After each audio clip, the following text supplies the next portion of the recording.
Ay guys, so yun, dito tayo sa Quiapo, papalitan natin yung tempered to cellphone ko. Ayan.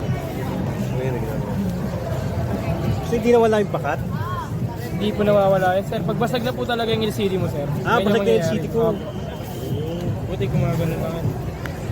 So yun guys, pagbasag phone ko, ito lang, dito lang yan guys, sabi, Quiapo, ayan, siya no. Yun, yan. So ang dami dito guys, so ito. Kasi pangit na yung 10% ng cellphone ko yan, papalitan natin siya, so 100 pesos lang. Ayan, nakita. Ayan. Bumukhang bago na yan.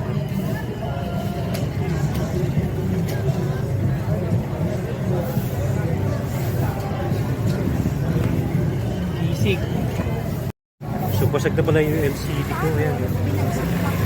Oo, Ito po siya, pag ginidiinan ganyan. basag na po. Pero okay lang po yan, kaysa naman mapano, masugatan kayo kakatouch nyo. Kaya pala nag-ano na siya, oh. Sir. So the next pala, tempered na papalitan natin. Yan, okay na po. Okay na siya. Madam, okay na. O yan, nakita niya yung mukha ko. Yan, okay na siya guys. Thank you, bye-bye.